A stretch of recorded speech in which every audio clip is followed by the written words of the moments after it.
Can you hear me loud and clear? Yeah, and we're Okay. live. This podcast is brought to you by Body Armor. DrinkBodyArmor.com. Only you can be better. You're listening to EPPN's Today with DW.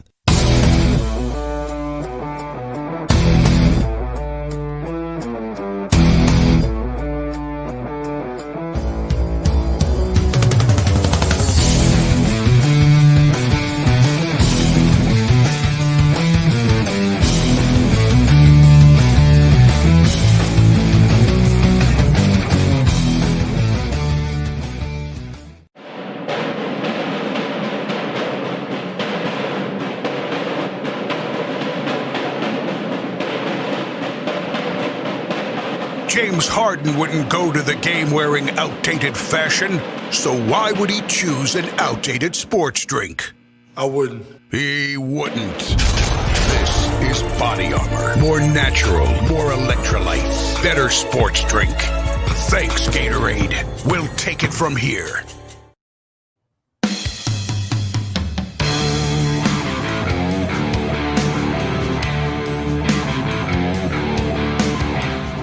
Welcome, everybody, to the Wednesday edition of Today with DW. Hope you guys are having a happy hump day. And I'm joined again. It's been a while. The first lady of Today. Actually, I think it's the only lady of Today with DW. I don't think I've had another woman on this show. So, yeah, the first lady of Today with DW and Grindhouse Radios' very own Kim. I know I'm going to screw up the name. Now, Tom told me how to pronounce it last night in the sports edition. It's okay. Adragna. Okay, there you go. It's all good. It's Italian. I get you. I'm Italian and I still can't pronounce it. I'm Sicilian and I still can't pronounce it. But anyway. Come on, Herb. I know. Well, hey, thank you for having me back on. Yeah. I appreciate it. I had to represent being American. Yes, you know? Today's a big day. We're going to hint a little about today. We try not to do politics or COVID. I mean, obviously with COVID, it enters all our lives. You guys were in the hot spot for the longest time, being down in Long Island. So COVID definitely hit you guys. And you were one of the first few guests that I had because during the COVID outbreak. How are things been? This will be our news update. How are things been in the Long Island area since I think you were on in April? So how's it been since April with you guys down there? I think everyone, I mean, to be honest, from when I first went on with you, the mental state of everything has completely changed. I mean, it went from like total lockdown, no one goes out, don't even think of ordering out food or, it's just one of those things where everyone was so scared. Now, there's a little more leeway. People are a little more lenient on things. People are ordering things. People are going into stores, as long as you have your mask. I feel like on Long Island, people are just doing what they need to do. The only difference is that like the 10 p.m. curfew. So after that, it doesn't matter if you're serving alcohol or not. You have to shut down. So that's the only difference. I mean, everything before that, people just are out and about, whether it's a good thing or bad thing. I don't know, whatever you take it. But I mean, I feel like it's 10 times better than it was months ago. And I'm not sure where the trajectory of it's going to go, but we'll see. Right. Now, how is it for you personally? I mean, how have you taken it from April till now? I mean, I know, like talking with Tom, you're a co-host, also a co-host here on the sports edition. Tom's like, for months, it's like, I'm staying inside. Now he's like, we're going out. I'm doing my thing and I'm all right. But how has it been for you personally? Not like just public wise for you. Yeah, no, true. I mean, it's the exact same thing. I was like, no, I'm going to stay in for a bit. And now it's more so I'm going to go out, not saying I'm like, oh, let me go to the bars or let me do this. But like if a friend was like, I haven't seen you in months and they're comfortable enough and I'm comfortable enough to go out to a restaurant knowing that they're going to be space, I'm going. I need that communication. I need my friends. I need my family.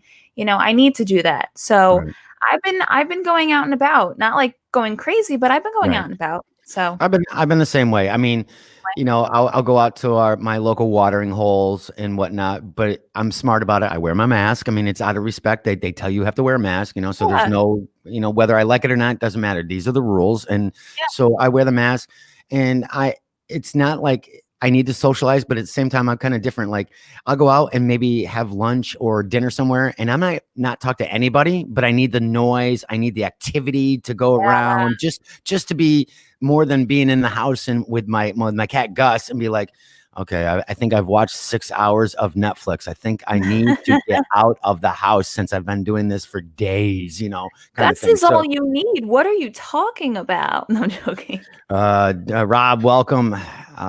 Hendrick, what's going on? I don't know how to pronounce it. Do you know Hendrick? I do know Hendrick. Oh, Hello. there you go. So they're watching on my page. Ed, what's going on? Hello. If you guys are listening to the audio version, we always talk with our people that are coming online for the Facebook Live. And if you guys want to join us on our Facebook Live, it's every day, 6:30 to 7:30 to 8 o'clock on the Today with DW show podcast page. So there you go. And we are joined with Kim. Now, since we haven't talked, and this is like I get not self-promotion because I'm going to tell you to promote, but what's been going on with Grindhouse since April? You guys have obviously, you have a studio like mine, so business has been affected, but you guys, just like me, have not stopped. You guys have just kept trugging along and being like, you know what, F COVID, we're just going to go, whether there's guests or not, we're going to keep going. How's the sense been in the studio for you guys down there?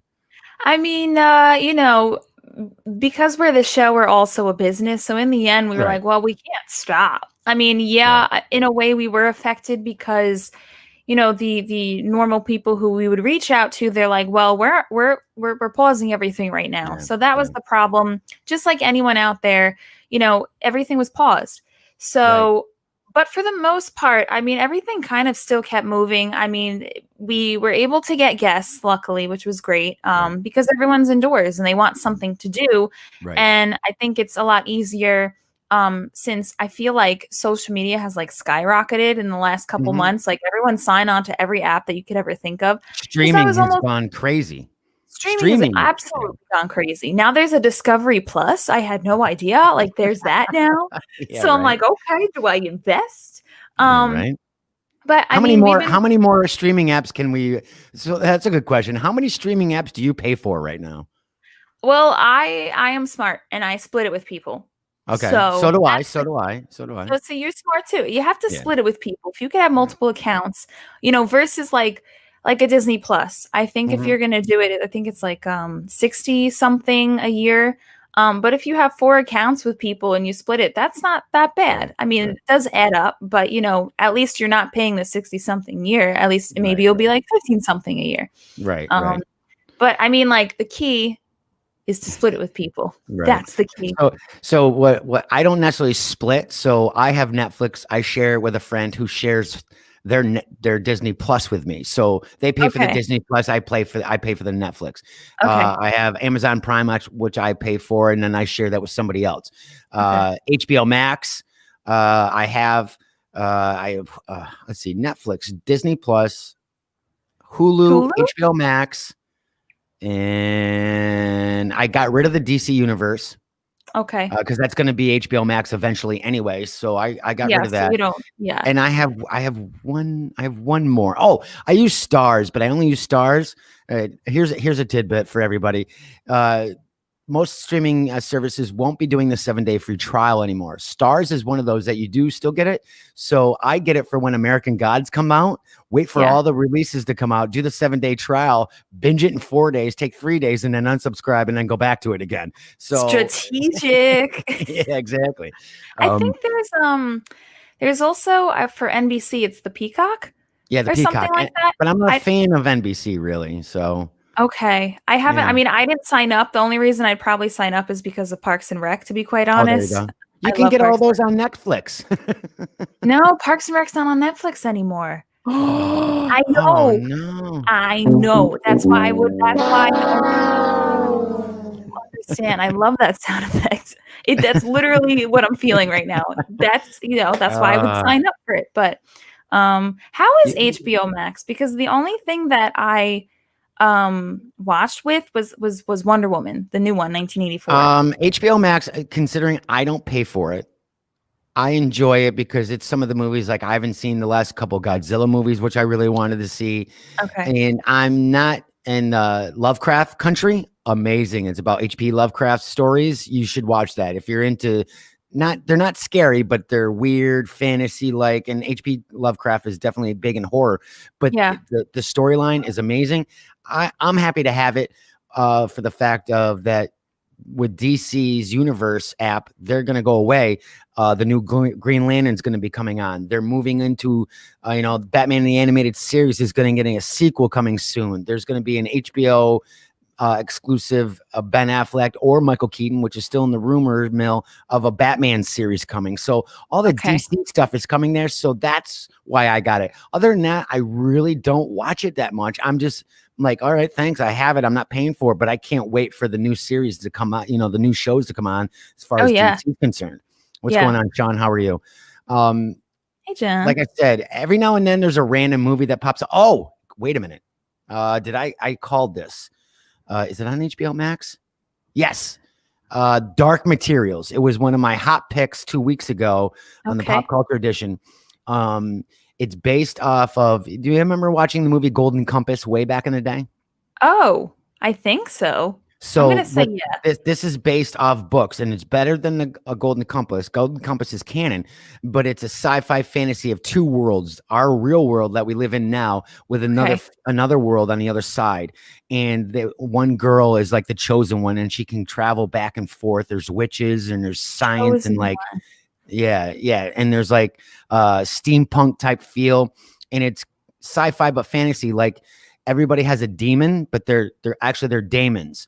So your soul is a representation of an animal. So she has like a little ferret. People have dogs. People have monkeys. People have birds, and they're with them constantly next to them, and they talk to you, and they talk, and it's in that. But if you kill the daemon, you die because it's your soul. Oh, so like they have to be protected at all times? Yes, they have to be with you. You can't leave them. But there's a few witches that are allowed to leave their daemons. Like you could leave the daemon in my studio and I could go home and you're okay. They have to be connected to you. So there is part of that too. And the name escapes me, always does. The actor that played Professor X in X-Men. And then you know who I'm talking about. Yes, I know. Yes. He is one of the so him. He's one of the stars of the show. And it did get picked up for season 3, which would be the last season. So there's 2 seasons out right now. What's going on, Judd? Sean says, yes, watch season 2. It's really great. So there you go. You got a fan endorsement right off the bat right there. Check it out. Good to know. I feel like I feel like if that was me, I would be super complicated with my animal because I feel like I would choose, it would either be like a dog or like a cow. And I feel like you don't get to choose. Oh, you don't get to choose. No, cow. It's the well, if you feel like you're a cow, then maybe a cow would be that. It's a representation of your soul. So some of the people that are evil, I mean, they're wolves, they're not eagles, but they're like falcons. So you can you can tell the representation, like one of the main characters, she has like not like a chimpanzee type thing, and he's just nasty looking. He's just like F you. So walking into the room, you're like, yeah, she's a bitch. You can tell from her daemon because everybody can see him. What's going on, Judd? Yeah, exactly. Well, since the last time you've been on the show, we've made a lot of adjustments and changes, some additions. So before we get into the actual show, and I know some of the formats are about the same, we've started a new segment that we do on my Facebook page, on the Today with DW show podcast page. We, back in the day, or even maybe you did it yesterday, like, hey, I'm asking for a friend, where we all know 9 times out of 10, when you say you're asking for a friend, it's really you. So I do a segment, and I put it out a couple days a week, and then I wait for it to populate with some questions. So today's asking for a friend is, how do you feel? Because I know you're a foodie. So I've tailored this episode just for you, because I know you're a foodie like me. So today is, how do you feel about sharing the food you ordered for yourself with other people at your table? Now, are you somebody that allows them to like pick off your plate? Does it depend on who you are? You're like, hell no, get your own goddamn food. I want to establish there is food etiquette. Okay. You can't just like go straight up and be like, just because I have fries on my plate, which is like a good, 8 out of 10 times, you Right. can't just be like, yes, let me grab a fry. Like, that's not Right. cool, because I wouldn't go and just grab your fry Right. unless I ask you, hey, Right. can I have a fry? Right. Or like, if they ask me, hey, does anybody want any fries? I'd be like, yes. So Right. if I had my own plate, right? Right. I usually do offer to people, like, if it's something that's shareable, I'll be like, hey, does anybody want some fries? Does anybody want to Gotcha. try this? Gotcha. Did you ever try this before? If Right. they say no, then it's free game for me. If Right. they Right. say Right. yes, then I'll say, okay, here you go. Right. But if someone's like using their hands, and I don't know where your hands have been unless I know with these friends, don't be picking on my plate. Yeah, when Heck you no. see that fork crossing over the halfway line of the table, you're like, I'm gonna stab you right now. You bring that fork right back. You put that fork back where it came from, or so help me. Yes. What Now, about you? Joey doesn't share his food. Okay. True um, Italian. I guess it depends on who it is. If it's like if I'm dating someone and it's my girlfriend, I'm still even kind of like, get your own, but at the same time, I'm like, I'm not gonna ask you or to have you ask if the fork goes across the table. I'm like, go ahead, take a bite. I mean, I know where the fork, I know where your mouth has been, I know where your hands have been, so I'm like, that's okay. If I'm at a table with strangers or even just friends, I'm like, no, hell no, stay away. If you wanted my stuff, then you should have No. ordered it yourself. You should have just ordered it yourself. Now, appetizers are different. I will be Apps are honest, appetizers are completely different. different. Yes. Oh, Yeah. yeah. I'm So with you some on of that.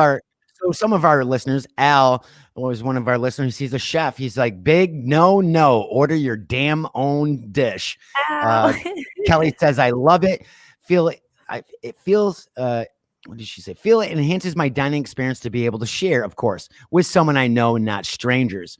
Mhm. And Ed says the same thing. He goes, decent with if it's sharing, it's just not feeding off my entire plate. So you want to take a bite, Garrett's like, if you want to take a bite, that's fine, but don't start taking multiple bites out of my plate. Get your own damn food. Yeah, that's not cool. Like, if Yeah, unless I say, "Yes, everyone, you could try something," or, right, just go for it, because that's right, not cool. Because 'cause I'm not gonna just, start gnawing at your chicken parm that you have on the table. That right, that right. requires a fork and a knife. That would just be rude. Right. So, Rob says sometimes sharing food is cultural or not sharing too. Yes. So yeah, to true. reestablish this, Rob, because I understand a lot of families. Judd's like, I've stabbed some people. Oh man, get a fork right in the knuckles. Don't mess with I him. understand that, Rob, because if it's not established in the beginning of a group meal, whether it cultural or not, whether it's we're talking more restaurant than we are family style at home. But yes, there are families that go out to restaurants and they share their food. That's established before you make your order, or you already know that with the group of people you're with. I'm talking Yeah. about just going with a bunch of friends going, oh, that looks really, can I have a sip of your soup? No, get that. No, I'm not doing that. Get your own, Nope. But yes, cultural wise, sharing is a big thing for a lot of families. In Italian, as a Sicilian, that is something that we do quite a bit. But I don't share my food. Like I said, Joey doesn't share his food. I'm like, no, get your own. You want it? Go. I'll buy you a plate to stay off mine. Well, being Italian too, it's like you make more than you need. So, like, if you have to Oh yeah, ask about my plate, it's like there's a whole big plate over there. right, Go get right. your own, you know? Judd says only at a tapas restaurant. Correct. It's more of the tapas is different. Again, it's all a bunch of appetizer plates by far. And Totally understand that. But again, I think it needs to be established beforehand, almost to the point where everybody's going to have a meeting. So are we going to share food tonight? And if so, we're all putting money in for the bill because I'm not paying for the whole thing if you guys are eating oh, off my plate. oh yeah. you know. That's another thing too with the whole bill. It's like, well, are you one of those people that whatever you order, that's what you're paying for? Or are you like, yeah, you know what, we'll split it 3 ways, or we'll How split do it you 4 do ways. that? Because there's etiquette with that. So There's how I etiquette. feel is like if I invited 1 or 2 or 3 friends to dinner, I already feel obligated since I did the invite that I'm paying. Okay. Obviously, it doesn't always work that way because friends are like, "Hey, here's $20. Let me see the bill. We're gonna pitch in. We'll put in for the tip." It's not like a meeting at the table going, "All right, so are we gonna do 1 bill? Are we gonna do 5 bills, or how do you want to do this?" But I already, the minute I invite someone, I already feel because I was brought up that way, that if the person who invites you on a date, whether it's your first date, whether it's a business meeting, whether it's friends, if you invite them, I'm already off the bat that, all right, since I invited you, it is me that will pay. I'm not obligated to, but it's my honor to pay. And I invited you. You didn't have to come. And sometimes I don't get that back. It's weird because some people invite me and I'm like, oh, that's awesome. I'm expecting, I'm going to pay, but then, they don't even offer to pay for the meal. So I'm just like, yeah, okay. Well, how's that with you? I think, I don't know. I mean, ever since I've, if it was with friends or something, we kind of just already know and establish like we're paying for ourselves. Right. But if I'm with a group of my friends and let's say we were out or something and they ordered more either sodas or they ordered more actual liquor drinks, I'm not going to pay for like 5 billion of them, like that's not where I'm like, we kind of established, it's just been a thing. Like, no, we're not going to split 3 ways. We're just going to put whatever down. If everything is kind of just like everyone has a drink, everyone has a meal, then it's like, I don't care if it was, $5 extra, $2 extra, whatever. Then we'll split the bill. But if someone's like, I'm going to go and order 5 drinks and a meal and an app and dessert, and I'm just like, I just want a meal and a drink, I'm not paying for, I had a water and a salad. I'm not paying $50 for this. Thank you. Yeah. So that's how it goes. I mean, if it was, if I was like, yo, I'm taking you out, if it was your graduation, if it was, a birthday, if it was something, that's completely different. I don't care how much you order, this is for you. Like, I'm going to treat you. That's a difference, but not 5 drinks. Welcome, Gigi. Do you know Gigi? JJ? Gigi? J-E-E? Oh, G. Hello, yeah, that's my aunt. Hey. Oh, hey. Welcome, hey. Kim's aunt. There you go. Hi. Welcome, Kim's aunt. So, yeah, now I've been in the industry for years. I hate separate bills. That's one of my pet peeves. When there's 6 of us and that there's 6 separate bills, only for the fact that it's a pain in the butt for a waitress because she's taking the order all at once. Yeah. And even still in the beginning, I'm like, hey, I feel so bad. Can we have separate bills? So that means she's got one slip, flips it over, got another slip, flips it over, got another slip to put the orders in. So most of the people that I do go out with have been in the business. So we do split it and we're pretty good. And I'll pick the tab up and I'm like, all right, there's 20, there's 20, there's 30. Okay. Everybody give us $30. It covers the tip. We're good. To split the bill, I feel is a pain in the ass for a waiter or waitress. I don't know. It's just one of my things because it's just pain in the ass, and I hate doing it. That's why I'm like, I'm the one who will take care of the bill, and I'll look at it going, all right, do you want to see it? Sure, or whatever.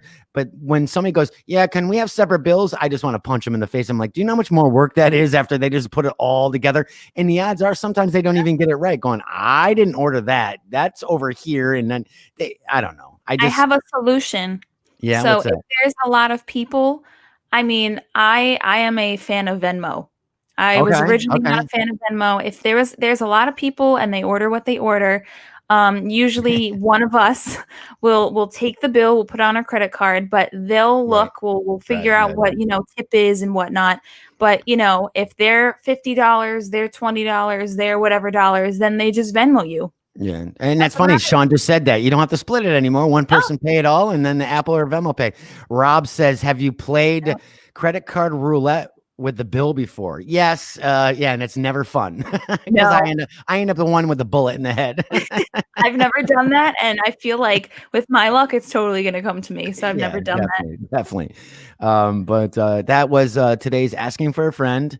And we try to do that once or twice a week throughout the week. And you can check out more because I put more out there over on Today with DW show podcast page on Facebook. Give us a like and check that out.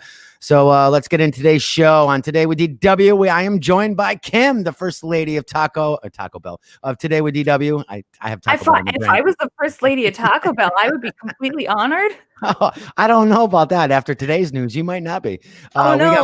We got more news on Army Hammer's DM and Hollywood happenings. Taco Bell has always been vegan. There's really no meat in those tacos. And don't drink this when flying. In the food files, a woman seems to have sold the wrong taco while she's worked at Taco Bell. All this and more when we return. So don't go anywhere. Grab your drinks. We're going to have a good time tonight. And we'll be back in just a second. The difference between imagining the future and being the future. is what you do to get there. Only you can make it better.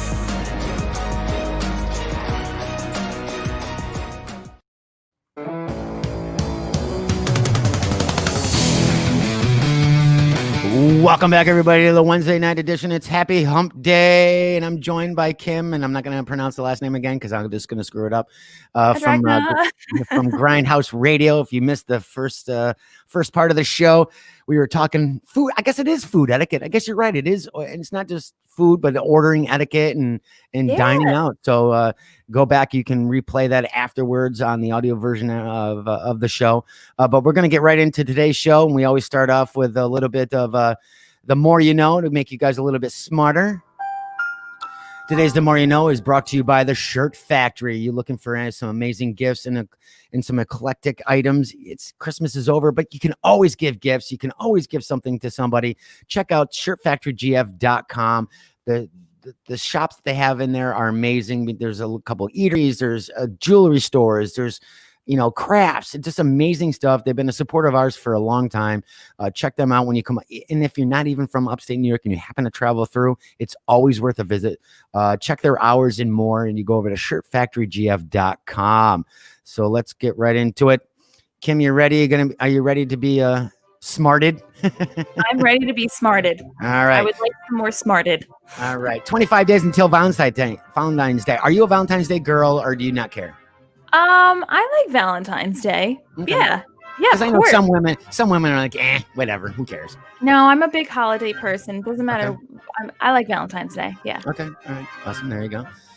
26 days until Mardi Gras. 27 days until Singles Awareness Day. So, I'm sorry. Whoops. Yep. Oh, I screwed that up. Look at that. 26 days until Singles Awareness Day. I had a typo. So for you single people out there and you're worried about Valentine's Day, not to be with anybody, hey, the day after, it's all your day. 27 days until Mardi Gras, 56 days until St. Patrick's Day, 59 days until spring. I can't effing wait. 130 days until Memorial Day. Today's national holidays. National Coffee Break Day. Are you a coffee drinker? I'm more of a tea drinker. I don't mind my coffee though. Depends though. But yes, I do. Yeah, I gave up coffee just over 6 months ago, and I don't drink anything in the morning now. I mean, I used to be a 4-cup a day kind of guy, and now I'm just like, I'm out. Do you notice a difference, or because you don't? Yeah, there's much of a difference. Between giving up coffee, I also stopped drinking Red Bull and vodka. I used to drink that like all the time. And it really never kept me awake. Like I could have 4 of them in a night and go right to bed. But I'm like, you know what? And this will be week 23 of working out. So I've kind of really done a 180 kind of thing and be like, you know what? It's good. I don't need any of that crap. Good for you. Yeah. Yeah. Look at me go. Woohoo. All right. National Cheese Lovers Day. Now, are you a cheese fan, Kim? I feel like you did this purposely for me. I can't. It's the day. It's the day. And it was perfect. First Lady Day. It was cheese. I love cheese so much. Like if I was lactose intolerant, there would be a huge problem. But I'm not. So thankfully. What's your favorite? I am a mozzarella kind of fan. Okay. Yeah. Okay. Mozzarella. Okay. There is no firm evidence of how cheese making was discovered, but legend tells us it was likely by chance that someone created the first cheese dozens of years ago. People transported milk and stored them in sheep's stomachs. I don't know if I want to be a cheese fan after this. Left to sit for a few days, the proteins would separate into curds and whey. Whey is the liquid version or the liquid form of that. From there, preserving the solids with salt may have seemed a logical next step. Salt was a highly valued preservative in ancient times. The earliest record of cheese making dates back to 5500 BCE in what is now Poland. Today, there are over 1,400 varieties of cheese. Basic principles behind making cheese are quite simple. Let the milk sour and then separate the curds, which is the solid, from the whey, which is the liquid. And the curds are then salted and left to age and seasoned.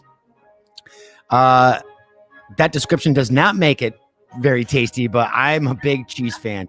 Obviously, I call American cheese the ghetto cheese because you're not really sure if it really is cheese, but I do like my American cheese, especially with scrambled eggs in my omelets. And then after that, it's mozzarella and probably every now and then I got a hankering for provolone. I'm not a big fan, but I have to be in the mood for it if it's the right dish, if it's the right meal. If it's the right, bite, because provolone's got a little bite. Yes, exactly. Today is also National Disc Jockey Day. Look at us. Well, it's our days. What?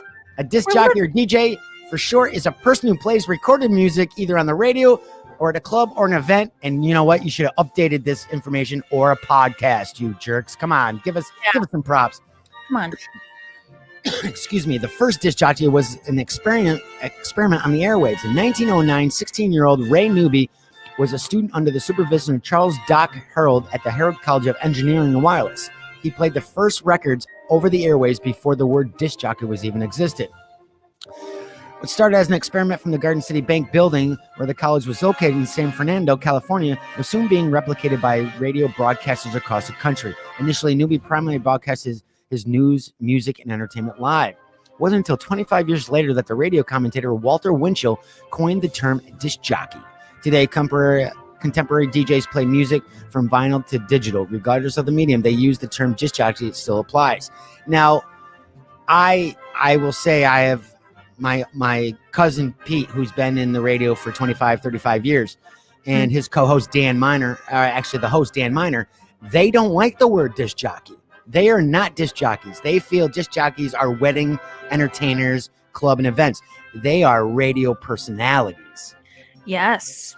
So when I called them DJs for the first time I met them, and I got the stink eye. I'm like, oh boy. We're like, okay, DJs, they think like wicked DJ. Yeah. And then, if you say radio personality, they're like, okay, radio or podcast. Now welcoming the bride and groom. Yeah, that's a disc jockey. I get that's their understanding. Yeah. What else we have? And lastly, it's National Butter Crunch Day. I don't know why we need a holiday for that. I am not a fan. Are you a fan of Butter Crunch? Butter Crunch? Is that the popcorn? No, it's taffy that's solid, kind of. Okay. I like toffee. I don't know if I've ever had that, but it's not my go-to. Gotcha. Okay. Well, I'll give you. You maybe you'll understand more from the definition. Butter crunch is a combination of taffy, however you want to pronounce it, covered with chocolate. It has a crunchy texture and a caramel flavor. Variation of the recipe included with toasted almond sprinkles. The history of the toffee is just as mysterious as cheese, as what makes it taste so good. Historians agree that toffee was invented around the early 19th century, and the Oxford English Dictionary mentions the word toffee for the first time in 1825. Now, making butter crunch calls for a good candy thermometer and some cooking experience. So this is not something you can just whip up on your own. Creating the toffee involves caramelizing sugar at high temperatures, which requires precision, timing, and the right tools and safety techniques. I'm not going to blow up my kitchen. I feel like safety techniques. You're going to blow up your kitchen. I don't know if I want this candy, but anyway. Follow the recipes closely, they say. The stage the sugar is supposed to reach, usually hard crack stage, will determine when you remove the sugar from the heat. You also have to move it quickly and safely. Wow, they're really this seems technical. Yeah, no, they're really worried about their safety. Sugar burns at 300 plus degrees, leaves blisters and scars. Thank you for putting that in there, because now I'm not really sure if I want any taffy or any butter crunch at this point. If you want to be a risk taker, go right ahead. Yeah, exactly. All right. Today in history, 1929, first feature talking motion picture is taken outdoors, and it's in Old Arizona is the picture. So this would be the first drive-in movie theater per se. So that's kind of cool. 1930, first radio broadcast of the Lone Ranger debuts on WXYZ in Detroit. 1945, Franklin D. Roosevelt swore in for an unrepresented fourth time as president, which we'll never see again, and obviously we know why today is important. 1969, Richard Nixon inaugurated as U.S. president. I'm not a crook. In 1972, number of people out of work and claimed, this is something important. Let me repeat this. 1972, number of people out of work and claiming unemployment benefits in UK rises over 1 million. Now, I put this in there. It is something important because a lot of Americans are on unemployment right now and going through a lot of stuff, obviously with COVID. So as of Thursday, last week, there's 1.15 million workers filed claims for the state of unemployment benefits during the first full week of the new year. Further, 284 claims were filed for pandemic unemployment assistance, an emergency federal program for freelancers, part-time workers, and others normally ineligible for state jobless benefits. So that's huge. I mean, hopefully the trend seems to be going down a little bit for the unemployment. Some jobs are opening back up, but depending on your state, New York State, we're doing a lot of shutdowns again and closing, so it's going to be difficult. So again, hopefully everybody's doing well. But 1982, heavy metal musician started it all. Heavy metal musician Ozzy Osbourne bites the first head off a bat on stage in Des Moines, Iowa. So if you ever thought that was an urban legend, it is not an urban legend. It is goddamn true. 1998, Warner Brothers TV network begins Tuesday night program, the old WB, which is now the CW. And lastly, 2014, credit cards of at least 20 million South Koreans were hacked. Now, that's crazy. I didn't do the stats for the states, but I'm sure it might not be a lot, but people get hacked all the time. And there you have it. That is today's The More You Know. Wonderful. You feel smarter? I feel smarter now that I know that. But 20 million? Oh my gosh. Yeah. Million. Oh, Rob brings up a good point. A hugely disproportionate number of women have been furloughed and laid off than men. Rob, do you have a stat on that? Not that I'm questioning you. That is an interesting stat that you have there. If there's an actual article, I'd like to really read that because that's interesting. I did not know that. That's interesting to know. Yeah. But again, if you're just joining us, it is the Wednesday edition of Today We Did W. I'm joined with Grindhouse Radio's very own Kim. So Kim, since the last time you were on, now you say in your description on your Instagram that you were a voice actor. Now, how's that been going with you? And NPR has an article. Thank you, Rob. Now, has Brim trained you in the world of VO, or did you kind of work with him together? Because I know he's done some stuff throughout the past. How did you get into voice acting? I mean, always being involved in entertainment in some kind of way. Like, I was always in plays. I was always in that kind of realm. So once starting radio, it kind of just seemed right to join voice acting, and also is always an interest of mine. So I always had that, even from starting, the Grindhouse Radio, that I was going to do that anyway. Right. I think as time goes on, as you watch videos, as you go to acting classes, as you talk to some people who have done it before, you kind of learn your craft. And in order for you to learn your craft, you actually have to do some voiceover work. Right. I've been busy with some voiceover works. Some I could say, some are just, little things here and there, but it's good because it's money. Right. But I've been busy with them, and just as busy with radio. But Brim has showed me pointers. I've showed Brim pointers. It's kind of, we've all kind of learned from each other in our own ways. Maybe there's something that I learned from a class that I, showed Brim, or maybe from him doing it, he's like, no, try it this way. Right. And I'm like, oh, that does kind of sound better. But for the most part, it's also self-taught. So nice. Yeah. And I think most of them are, I think voice work is self-taught. I mean, I have done commercials for local businesses. Obviously, I do our radio spots here and bumpers and commercials and whatnot for the show. And it's funny. It seems like when you've probably seen this, it's on Facebook, it's a podcasting 101. Give us $50 and we'll show you how to podcast. Or it's the same thing. How to get to be a voice actor in 5 easy steps. You give us $50 a month and we'll show you how to. Those things really seem like scammy to me. Yeah. I think I get more like, if I needed help, I'd be calling you, or I'd be calling Brent, and I have a couple other people that are in the voice world where I'm like, well, how do I get my start? Here's my demo tape. What do I need to do? I'd rather do that than those seem like scammy type things, and like when we're here at the studio, same thing with podcasts. My information's free. And I've told my listeners, you want to come in the studio, that's one thing. And yes, we charge you. I'm your producer and you do shows and whatnot. But if you wanted to learn how to do your own podcast, I'll talk your ear off for an hour and a half and give you free information. Here's the mics that I choose. Here's the software that's free to get you started, kind of thing. I'm not charging you for that. And I don't know. I just feel it really scammy. I mean, I don't know how you feel about it, but I just feel like it's all scammy. Well, we've done we've traveled and done a lot of library stuff, not just library stuff, but did Your a lot of classes, yeah, we had the classes and they were all free.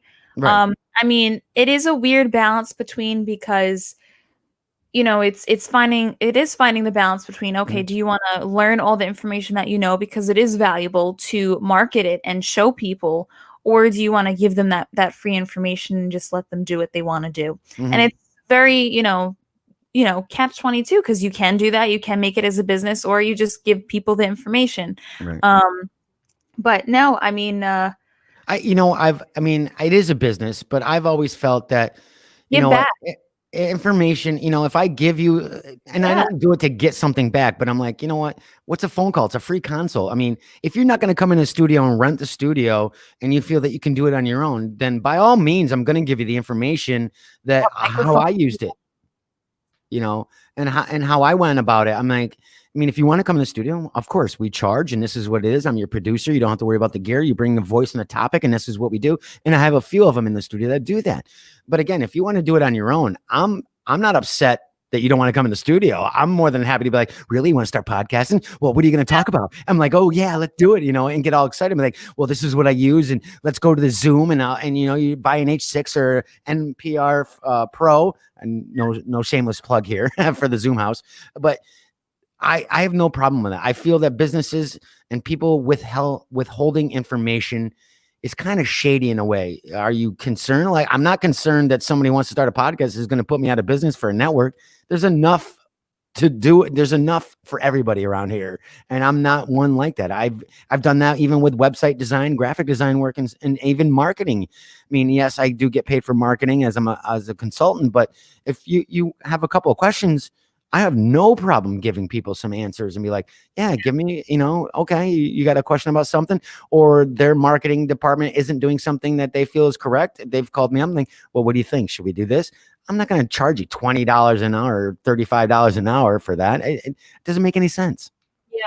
No, I'm with you. The same thing here at our studio. If you want to have a podcast for engineering and all of that and editing, we got you. Then Right. we'll do the charge. But I've had the amount of people that I've had people message me on social media. They're like, well, what podcast do you use? How long should it be? Like, Right. that doesn't take long for me to answer. No, Maybe that's the definitely not. question that they need answered, and I'm there for them. Right. And plus, like, podcasting is like radio, but it's very different. It's Mm. readily available at people's homes anyway. Right. So, Yeah. whether you tell them or not, they're gonna find out from someone. So you might as well be the person that just helps out the community and tells them, what to do, or at I, least guide them. I agree. I mean, and you guys have the podcasting 101 page, which we Yeah. all have to get back on and talk about some more down the road, because I know Brim has hit me up about a few things to do some posts. Yeah. But that's free, and there's some great information there. And I think not just podcasting, but obviously podcasting has grown so much in the last 5 years, if not the last 10. But the last 5, it's really jumped. It's like the Majorly. industrial revolution. It's just huge in the last 5 years, Yeah. with leaps and bounds. But it's a community. And, when I first started, and there were some local podcasters there, some of them are here and some of them have not stopped doing it. It became competition, and that bothers me, where, there's trash talking, whether out of jealousy because I have a network and I'm doing this, when or I'm giving free information to other people. And I'm just like, okay, you can be that way. I'm fine with that. But I just don't see that now. I just don't agree with that. But now it seems to be, even though there's just over 1.1 million podcasts out right now through iTunes, which was established just about a week ago, it is a community. Now, obviously, you're just like any other business or whatnot, you're going to get the people that won't share, or are very competitive or talk bad about you. But it seems like the community is really coming together and realizing that, I'm on like 5 different podcast groups, and everybody's sharing information and asking questions.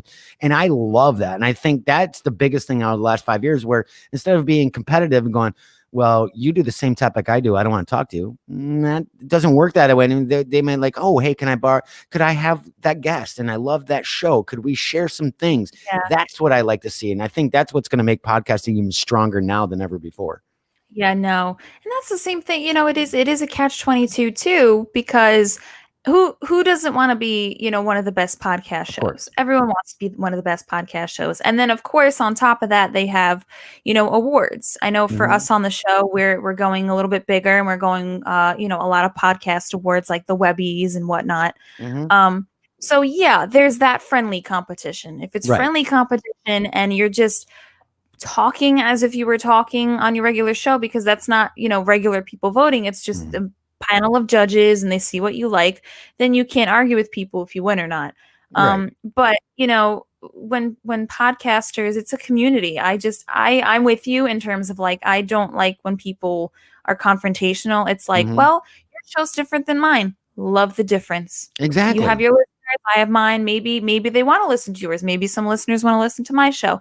It's just a community, just like how the beer and cider community is a community.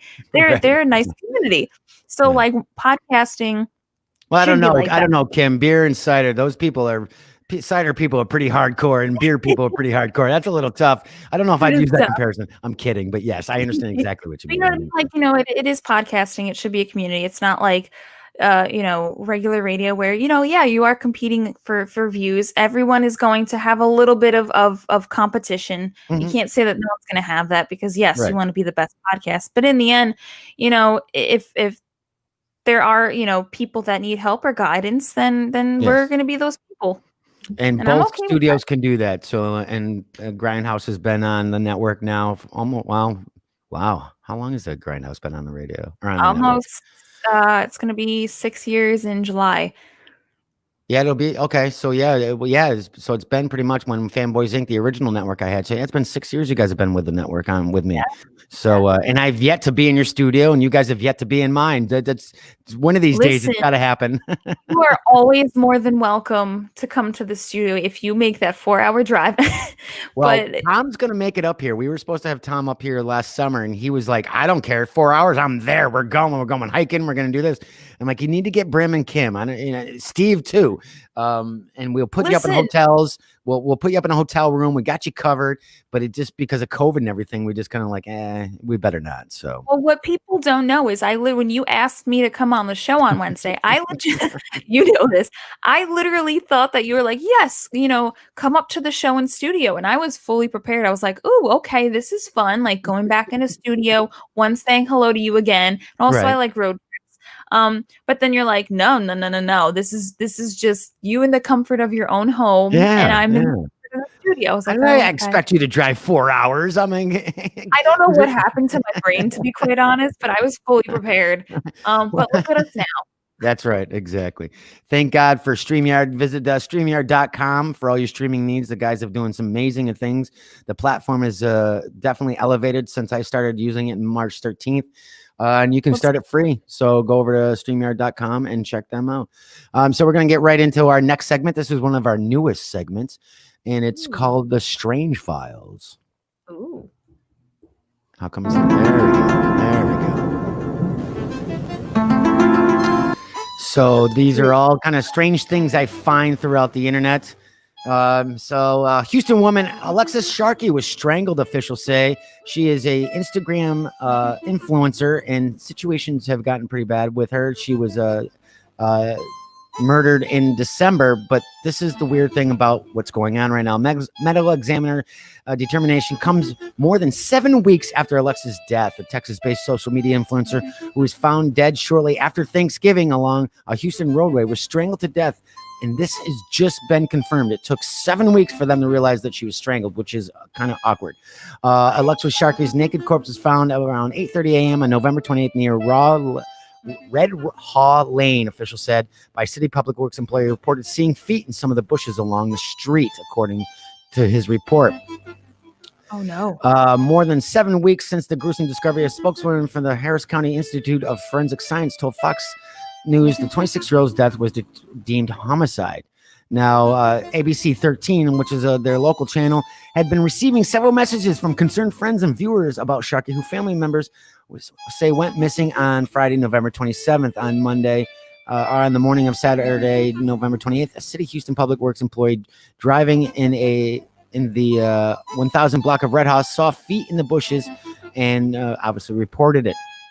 Now, that's crazy. Yeah, very much so. Now, when you say that, when you figure this, when you think that, you don't think of anything until I say Alexa's husband, Tom Sharkey, local news station ABC, shortly after her death, that his wife was unhappy and stressed before she left their house on Friday after Thanksgiving.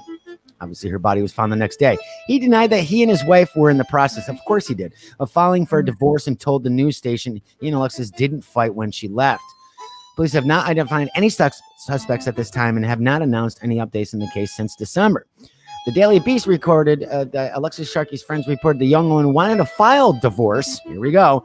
Or was already in the process of getting one. She spent a recent trip arguing with her husband, said he had been putting hands on her and more, said one friend. Throughout the trip, he was sending really awful, nasty messages to her, who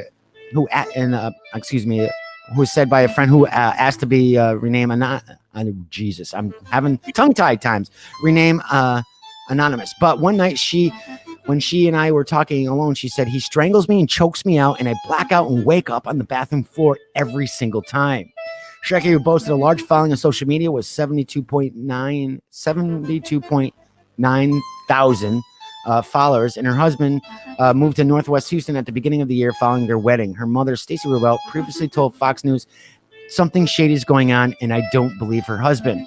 Again, weird. I mean, that's sketch. Totally sketch. Totally sketch. Do I think the husband did it? I mean, it's so hard. It's like I should be playing. What do I want to? I should be playing this. But true. I don't think sketch. I feel like, if you were fighting the day before and then she's suddenly missing, and then like there's all this people strangling and whatnot, like he doesn't seem like there's something screwed up right. So, not saying it's him. Right. You're right. Sadly, 9 times out of 10, it is. But I'm hoping it's not. I really hoping it's not. What else we got going? So we obviously know that it's an inauguration tonight. Obviously, we don't talk much about politics. And obviously, this may be one of the weirdest inaugurations we've ever had. But there's been a few in the past. Obviously, we know President Trump is not, or ex-President Trump, or whatever. I guess he's always President Trump. Is not there at the inauguration. He chose not to. But there's been other past inaugurations that may even be a little weirder. Living in D.C. means having a front row seat to history as it's written. Recently, that history has been a wild and sometimes scary one to witness. Inauguration Day 2021 must be one of the strangest held in D.C., a crowdless, socially distanced virtual ceremony, a city locked down by more than 20,000 National Guard troops. Oh, that's crazy. Departing president who refuses to acknowledge his rebounding loss during the election and who stokes the flames of conspiracy theories. While this may indeed be the weirdest inauguration ever, there are certainly some other runner-ups. Like this one, Lincoln snuck into Washington, D.C. in disguise for his at a night to avoid assassins. The district, much of which was built by enslaved people, was sandwiched between two slave states, Maryland and Virginia, both of which were boiling with successive fever. There you go. Washington itself had been a regional center of the slave trade throughout the first half of the 19th century, with as much as 1/6 of the city's population enslaved. In 1860, Washington was still a small city of just 75,000 people with muddy streets and poor sanitation. In fact, just days before Lincoln was to travel to Washington, a private detective uncovered a plot to assassinate the president-elect in Maryland. Lincoln was traveling to his new job by train. He didn't want any extra fuss of a military escort. To tip off the mob, knowing that they were planning to ambush the train in Baltimore. So at last minute, a scheme was arranged to secretly transfer Lincoln to an early train in Philadelphia. Lincoln boarded the passenger train in public view, slumped down, concealed his height, and wore a disguise, and it worked, and he snuck in, and no assassins got him. So obviously he already had something going on for his head before Booth got involved. So yeah. I feel like if you're a high priority like that, naturally there's gonna be some people after you. Oh yeah, definitely. We also have Lincoln. Now this is kind of we try to stay out of politics here, but Lincoln set an example for 2021. Historian Keith Winkle says that of all the past inaugurations, Lincoln's in 1861 resonates most today. There was even a mob, as I stated before. There was even a mob takeover after Lincoln's election, echoing the January 6, 2020 insurrection at the Capitol. A paramilitary militia unit stormed the Republican headquarters in Washington, D.C., says Winkle. Now, this is not 2021. This is back in 1861. About 300 of them took over the Republican campaign headquarters, and they tore down flags, banners, and wrecked the furniture. After after police restored order, there was a wave of arsons throughout the city. On Inauguration Day in 1861, some 2,000 troops kept order in the Capitol on the edge, and some number, about the same number as in 2021. How, isn't that weird? That's history does repeat itself. History repeats itself, and we have to learn from history. Yes, definitely do. Well, let's see. We have, say that again. Good or bad.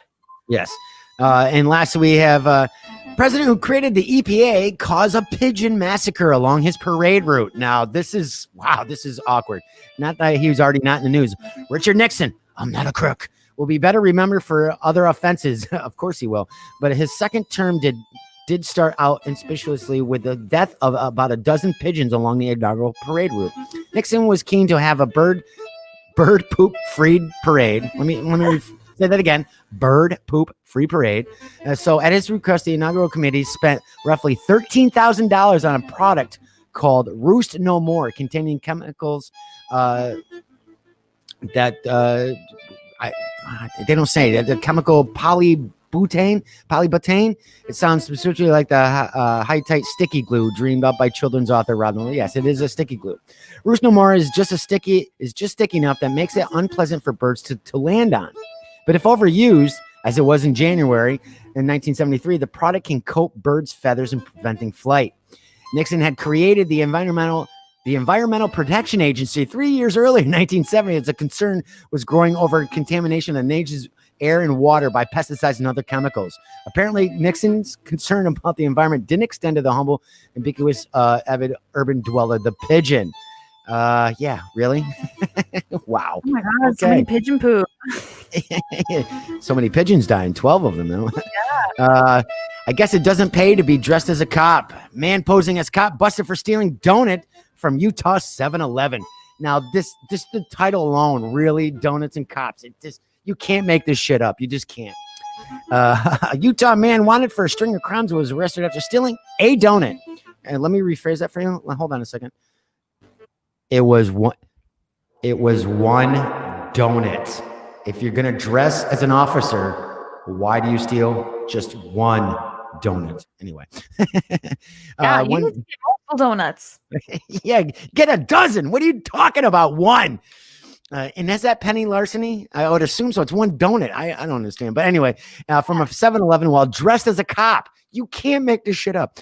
Officers in Lee ended up tracking down Daniel Mark Wright, who's 47, after getting a call from a convenience store clerk who said a man wearing a sheriff's deputy jacket had stolen a donut. Again, they stressed the donut early in the day. And he left in a white Ford truck. After looking at surveillance video, the cops tracked the truck down at a nearby motel. Oh boy, this is just shady as it gets. It gets worse as it goes. Where the manager led them to Wright's room. Officers knocked on the door and made contact with Wright as he opened the door and was asked to step outside. A female was also inside. Was she eating the donut? Inside of the bedroom and was identified as Christian Olson. While the door was open, I observed the Green Salt Lake County Sheriff's jacket hanging in the entryway closet.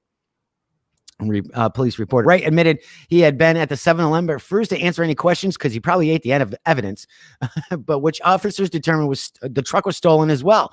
Police were Wright for impersonating an officer, receiving a stolen vehicle. How do you receive a stolen vehicle? I don't think you received it. I think you stole it. Yes.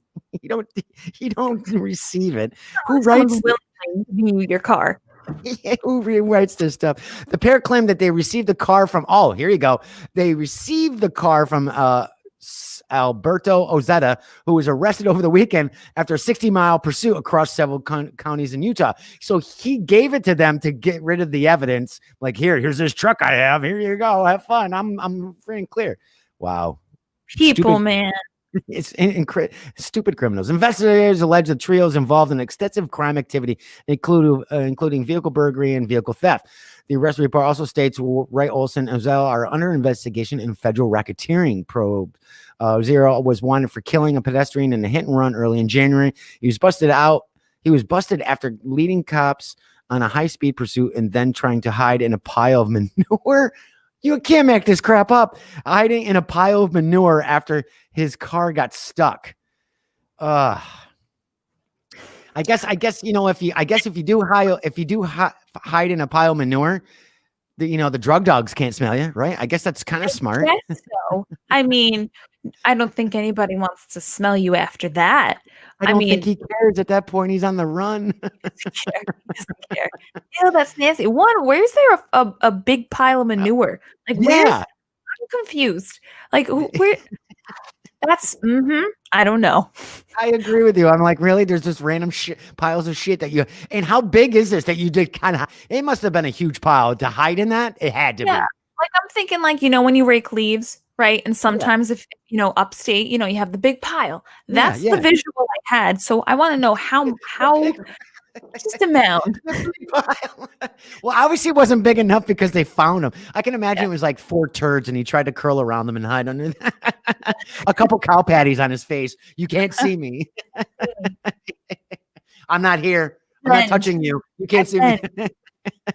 Then with the feces. Oh my God. If you guys are just joining us, I haven't laughed this much on an episode like this in a long time. Thank you for joining me, Kim.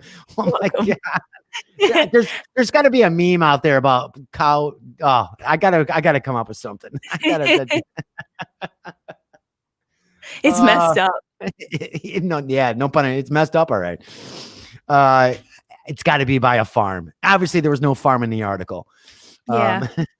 Could have been like one of those like mulch situations where it was like manure mulch, like that mixture. Yeah. How I know this information, I don't know, but it could be that. Okay, I'll take your word for it. I'm not going to disagree with it because I didn't know there was manure mulch. It sounds good. It sounds green thumbish. Yeah. Anyway, if you join us, it's the Wednesday night edition of Today We DW. I'm joined by Kim from Grindhouse Radio. Kim, tell everybody. Let's do this shameless plug now. Everybody knows that hopefully everybody knows that are listening and watching that the Grindhouse Radio has been part of the Earplug Podcast Network for at least the last 6 years.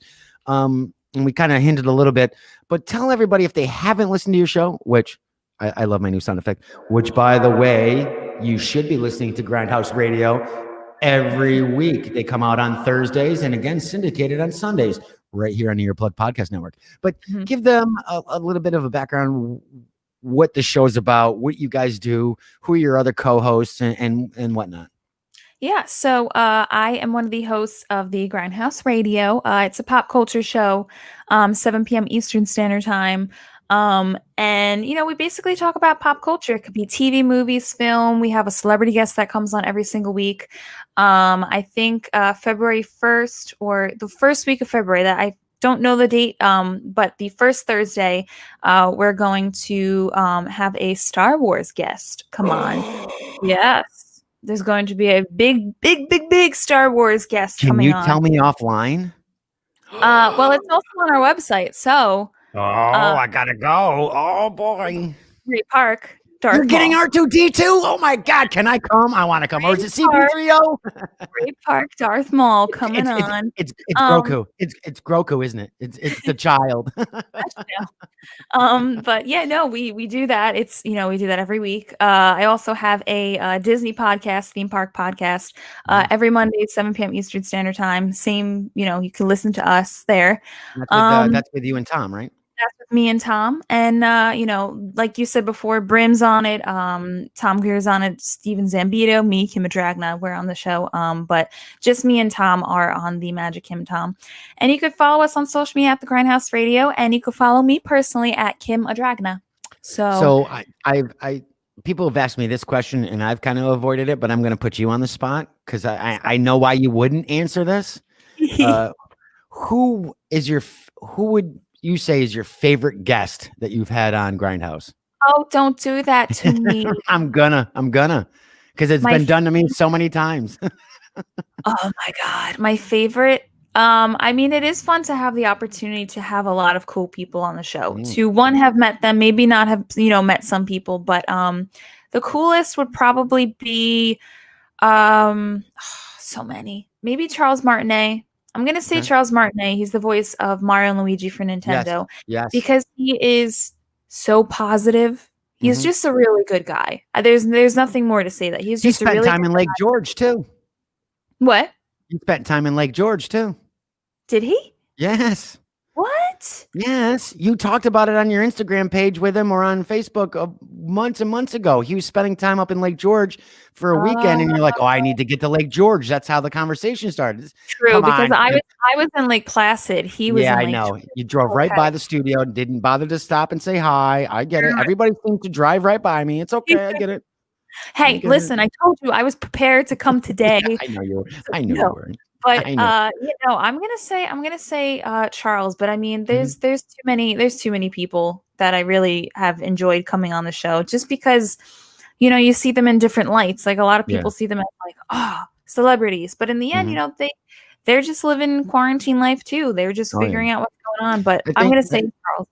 I think that's the thing too. Me doing, you guys also have done some. I know Brim's done more Comic Cons as himself than he has done with Grindhouse, but you guys do events and you go to a convention, whatnot.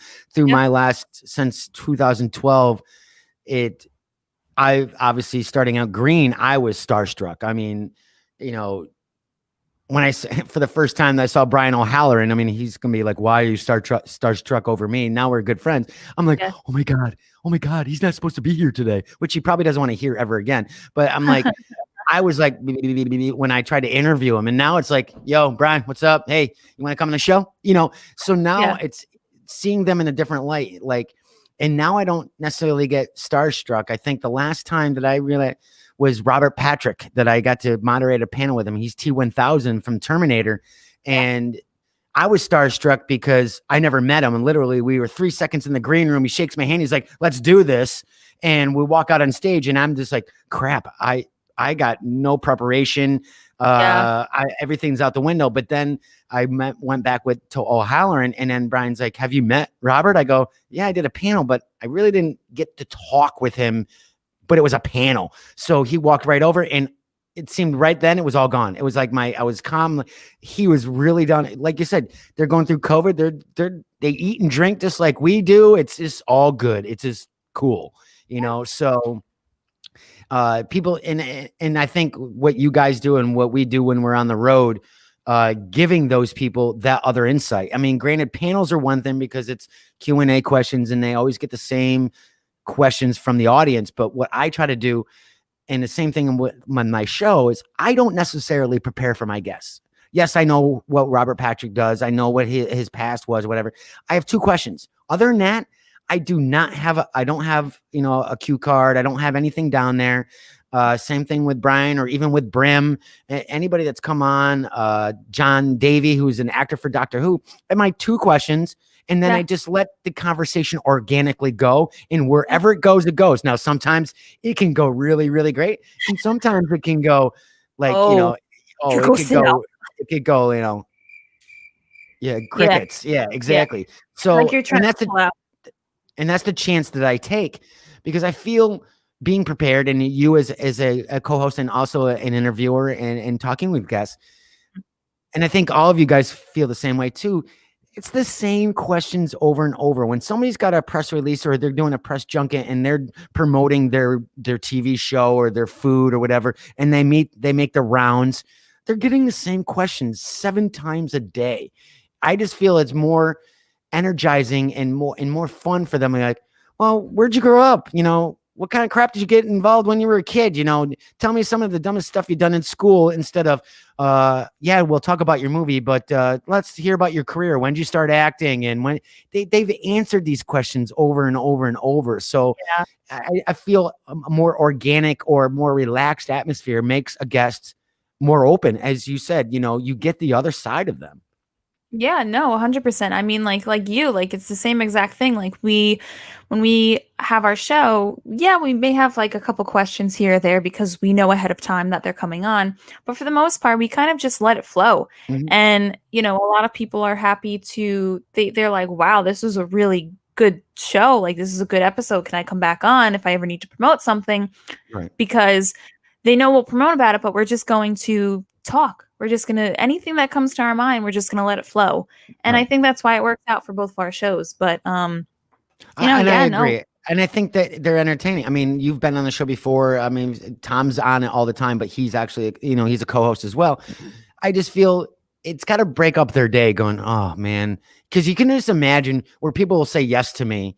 And then I just have always this feeling like, shit, I got to do this podcast for an hour and a half. What same questions is you going to ask me now? And it's like, wah, wah, wah, wah, wah, wah, wah, wah, like the Charlie Brown parents. And I'm like, and I think that, so I'm like, that's what makes me nervous. Not that I can't talk to them. I'm like, oh, they're going to expect this. And, they already have the preconceived notion that they have the list of the same questions that 7 other interviewers and other radio stations have done with them. And I'm like, that ain't happening here. I bet you I might have 1 or 2 on that list, and there might not even be any on that list. I've come up 2 on my own, and it's just fly by the seat of my pants kind of thing. And at the end, they're like, wow, I did not expect that. That was actually fun. I'm like, well, thank you. That means a lot going, because I know you got 3 more to do after me at this point. No, and same thing with me too. Like, I've done multiple podcasts. I've been a guest on many of them because, I've reached this status of being a big personality.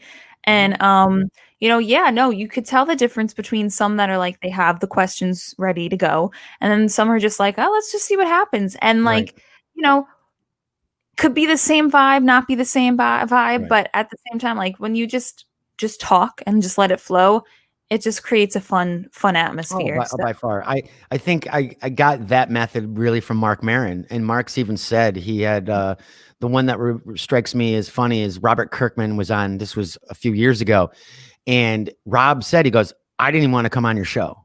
Now, if you don't know who Robert Kirkman is, Google him. He's the creator of The Walking Dead. He goes, he tells Mark, he goes, I didn't want to come on your show.